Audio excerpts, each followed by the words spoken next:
হরে কৃষ্ণ, রাধে রাধে বন্ধুরা। গিরিধারী গোপাল সোনার চ্যানেলে তোমাদের সবাইকে সুস্বাগতম। তোমরা সবাই কেমন আছো? আশা করি তোমরা সবাই ভালো আছো গোপাল সোনার কৃপায়। এখন বাজে প্রায় দুপুর 1:30 মতো। এই যে ছেলের গায়ে হঠাৎ আজকে দুপুরে জ্বর, থার্মোমিটার দিয়ে দেখি 102 জ্বর। আর বাচ্চার যখন শরীর খারাপ হয় তখন প্রতিটা মায়ের যে কী রকম হয় সেটা প্রতিটা মাই জানে। ভালো লাগছিল না একদম। এই ধরো 20-25 দিন আগে একবার জ্বর হয়েছিল, ঘন ঘন জ্বর হয়, এইরকম প্রায় 20-25 দিন অন্তর জ্বর হতেই থাকে। কি যে করব নিজেও খুঁজে পাই না। ছেলেটা ঘুমিয়েই পড়ছে, যে কি করব। যাই হোক, দেখি ওষুধটা এবার দিয়ে দিই। ওষুধ না দিলে হবে না, বাড়িতে জ্বরের ওষুধ আছে, সেই জ্বরের ওষুধটাই দিয়ে দেবো ভেবেছি। ছেলেটা জ্বরে একদম শুয়ে আছে, একদম কীরকম ঘুমিয়ে আছে শুধু দেখো। সকালবেলা ঘুমিয়েছে, এখন ওর ঘুমানোরই কথা না, কিন্তু দেখো কীরকম শুয়ে আছে, দেখলেও খুব খারাপ লাগে। আর জলের কাপড়টা দেবো ভাবছি, কিন্তু ও জলের কাপড়টা নিতেই চাইছে না, কীরকম করছে দেখছো। জানি একটু মাথায় জলপট্টি দেবো, তাহলে অন্তত জ্বরটা কিছুটা হলেও নামবে, কিন্তু সে তো দিতেই দিচ্ছে না। কি আর করা যাবে, না দিতে দিলে ও ছোট বাচ্চা, আর কি করব। তারপরে তো জ্বরের ওষুধ দেওয়ার 1 ঘন্টার ভিতরে মোটামুটি ছেলের গা থেকে জ্বরটা কিন্তু ছেড়েই গেছে। কিন্তু তারপরে তো দুজনেই ঘুমিয়ে পড়েছিলাম। তারপর উঠে দেখছি জামা কাপড়গুলো বাইরে সব মেলানো ছিল, সমস্ত জামা কাপড় তুলে নিয়ে এসে একটু গুছিয়ে রাখছিলাম। ছেলেটাও বের করে দিয়েছি, ওকেও জামা কাপড় পরিয়ে ও ওর দিদুনের সাথে ঘুরতে চলে গেল বোধহয়। বাইরে তার দিদুনের কাছে ছেড়ে দিয়ে এসেছিলাম ঘুরতে যাবে বলে, দিয়ে ওইদিকে পাড়ার দিকে একটু ঘুরতেই মনে হয় গেছে। আর আমি সব কাপড় চোপড়গুলো গুছিয়ে, আর অনেক কাজ আছে, সমস্ত কাজ শেষ করতে হবে। ভাবি ঘুমোবো না বিকেলবেলা, তা কখন যে ঘুম চলে আসে নিজেও বুঝতে পারি না। আর ছেলে যখন চলে গেছে, বাড়ির সমস্ত কাজ তো এই সময় গুছিয়ে নিতে হবে। আমরা প্রত্যেক মা জানি যে সন্তান যখন ঘুমিয়ে পড়ে কিংবা কারুর কাছে একটুক্ষণ থাকে, তখন আমাদের সংসারের যাবতীয় কাজ, সমস্ত কাজ ছুটে ছুটে কমপ্লিট করে নিতেই হয়। তারপর একটা কাপড়, কয়েকটা ছেঁড়া কাপড়ও এইদিকে পড়েছিল। ছেলের মাথায় জলপট্টি দেবো বলে একটা সুতির কাপড় ছেড়েছিলাম, ছেঁড়া হলো তো কি হলো, ভাঁজ করে রেখে দিই। ওগুলো ভরে রাখতে হবে, যত বেশি বের করে রাখা হয় তত যেন বাড়িটা জঞ্জাল জঞ্জাল মনে হয়। এরপর চলো মাথাটা চিরুনি করে নেই, মাথার অবস্থা খুব খারাপ। আর এই গরমে মাথা যেন বেশি ময়লা হয়, একদম ভালো লাগে না। মাথার একটু জটগুলো তুলে নিচ্ছিলাম, আর এত চুল ওঠে আমাদের, সে ভাবার নয়। একটু বিনুনি করে নেব। বিনুনিটা করে তারপরে দেখি বাইরে কি করা যায় আর না করা যায়, কাজগুলো পরপর করতে হবে। মাথাটা চিরুনি করে নেই, প্রতিদিন হয় না, কোনো দিন হয় না। আর বিনুনি করে চুলটা বাঁধলে না, চুলটা বেশ এক জায়গায় কিন্তু পড়ে থাকে। আর বিনুনি করলে দেখতেও কিন্তু ভালো লাগে।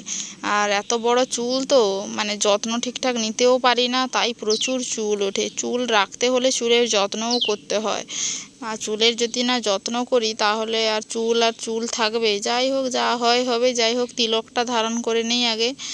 তিলকটা না করলে ভালোই লাগে না। আর মাথায় কিন্তু যদি তিলক থাকে তখন কিন্তু যমরাজ আর নিয়ে যাবে না, ঠিক আছে। হরে কৃষ্ণ। এখন বাইরে এসেছি, একটু ঘাস তুলবো। এই চারিপাশে তো দেখতে পাচ্ছ বর্ষাকাল, চারিপাশে এরকম ঘাস গোটা হয়ে যাবে। যতই তোলো না কেন ঘাসগুলো হতেই থাকবে। এটা বর্ষাকালে প্রচুর হয়। যেহেতু বাড়িতে গরু আছে, মায়েরও তেমন একটা শরীর ভালো নেই, তাও ছেলেটাকে নিয়ে গেছে ওইদিকে। ছেলেটার যাই হোক এখন একটু সুস্থ আছে। আর বিকালবেলা একটু না ঘাস দিলে না ওরাও খুব চিৎকার করে, তাই একটু ঘাসগুলো তুলতে এসি। যাই হোক, ঘাসগুলো তুলি, এই জায়গাটা পরিষ্কার করব একটু। ঘাস তো তুলতে বসে গেলাম, কিন্তু ঘাস তুলতে তুলতে দেখি আরেক কাণ্ড। কিভাবে ঘাস তুলবো ভাবছিলাম, কারণ ঘাস তুলতে তুলতে দেখি এত জ্বালা পিঁপড়ে, মানে তুলতেই পারছিলাম না, এত জ্বালা পিঁপড়ে কামড়ে দিচ্ছে আর কি বলবো। শেষে তো না পেরে দাঁড়িয়ে আবার ভালো করে হাত পা আবার ঝাড়লাম, মানে এত ঘাস, জানি সুন্দর করে একটু পরিষ্কার করব, কিন্তু কি আর হলো, ভালো করে পরিষ্কার করতেই পারলাম না।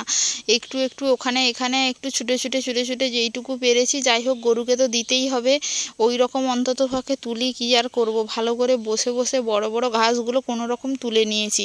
কিন্তু বড় ঘাসের ভিতরেও তো অনেক ছোট ছোট ঘাস থাকে, যেগুলো তাড়াহুড়ো করে তোলা যায় না, আস্তে আস্তে আস্তে আস্তে করে তুলতে হয় একটি করে গাছ ধরে, না হলে গাছের গোড়া থেকে গেলে আবার ওইটা দুদিন যাবে না, আবার ওইখান থেকে বেরিয়ে পড়বে, মানে খাটেনি বলতে পারো, ডবল আর কি।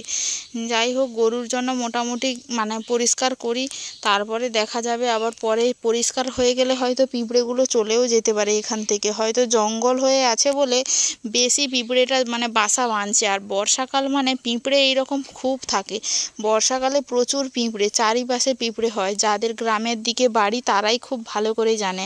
আর বাড়ির ভিতরেও আমাদের ঘরে মানে পিঁপড়ের মানে নেই, পিঁপড়ের জ্বালাই মানে জিনিস রাখা যায় না, একটা চিনি বলো, কোনো খাবার বলো, কোনো কিছু তুমি রাখতে পারবে না, এত পিঁপড়ে। কোথা থেকে যে এত পিঁপড়ে হয়েছে জানি না, ছোট পিঁপড়ে বড় পিঁপড়ে, মোটামুটি আমাদের বাড়িতে যদি তোমরা যদি কেউ আসো, মোটামুটি সব রকম পিঁপড়ে অ্যাভেলেবেল পেয়ে যাবে, ঠিক আছে। একটু মজা করেই বললাম, কি আর করব। আর এখন ভয়েস দিচ্ছি তার পরের দিন দুপুরবেলা রান্না করতে করতে, কি যে জ্বালা আর কি বলবো। ছেলে হচ্ছে ঘুমিয়ে পড়েছে, রান্না বসিয়েছি, বসিয়ে এসে এখানে একটু একটু করে ভয়েস দিচ্ছি আর একটু একটু গিয়ে খুন্তি নাড়ছি, কারণ ভিডিওটা ছাড়বো, ভিডিওটা তো একটু বড়, আমার মোবাইলে তো এত নেট নেই, আমার ননদের বর এসছে মোবাইলটা নিয়ে, আমি জানি ওর কাছ থেকে একটু ওয়াইফাই কানেক্ট করে মোটামুটি ভিডিওটা ছেড়ে দেবো, সেই আশায় এরকম ছুটে ছুটে ভিডিওর ভয়েস দিতে হচ্ছে, কি আর করব, অনেক কষ্ট করে তোমাদের সাথে ভিডিও শেয়ার করি, কিন্তু এই যে তোমরা দেখো না, সেটাই সব থেকে দুঃখের ব্যাপার। কি আর করব, যা ভাগ্যে আছে তাই হবে। যেই কজন জানতে পারছে, যেই কজন দেখছে, সেই কজনকে অনেক অনেক ধন্যবাদ।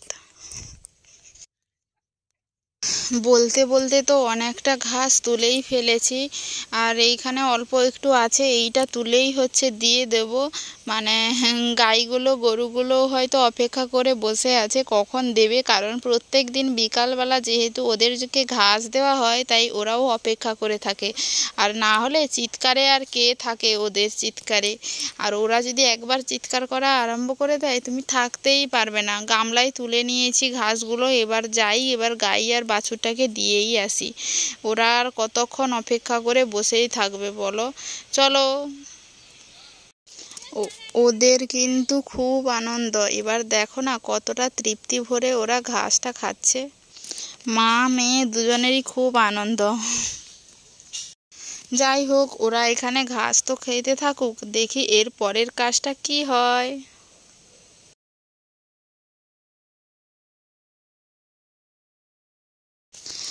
কাজের কোনো আগু পিছু কিছুই নেই, যেটাই প্রথম পাই সেই কাজটাই প্রথম করি।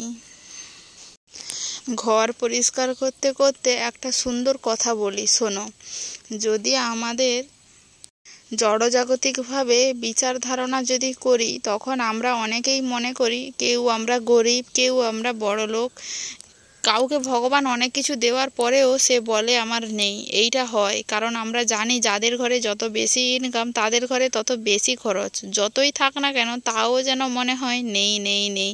কিন্তু কখনো কি এইটা আমরা ভাবি যে আমাদের ভগবান কি দেয়নি? ভগবান আমাদেরকে মাথার ওপর ছাদ দিয়েছে, হ্যাঁ সেটা হয়তো কখনো কোনো ত্রিপল হতে পারে, বা কখনো কোথাও সেই মাথার ছাদটা কখনো টালি হতে পারে, কখনো অ্যাজবেস্টার হতে পারে, কখনো সিমেন্টের ঢালাইও হতে পারে, কিন্তু মাথার ওপর ছাদ তো ভগবান দিয়েছে। আমরা তো তিনবেলা খেয়ে সুন্দরভাবে বেঁচে আছি, আমাদের পরনে কাপড় আছে, আমরা আমাদের লজ্জা ঢাকতে মানে আমরা লজ্জাটা ঢাকতে পারছি, তাহলে ভগবান আমাদেরকে কী দেয়নি? সব কিছুই তো দিয়েছে। কিন্তু আমরা এত কিছু পেয়েও সবথেকে বড় সম্পদটা কিন্তু, ধন সম্পদ যাই বলো না কেন, সেইটা কিন্তু আমরা পাচ্ছি না। সেটা কে বলো তো? এই জগতে সবথেকে বড়লোক কিংবা সবথেকে ধনী যদি কেউ হয়ে থাকে, তাহলে তিনি হচ্ছেন ভগবান শ্রীকৃষ্ণ।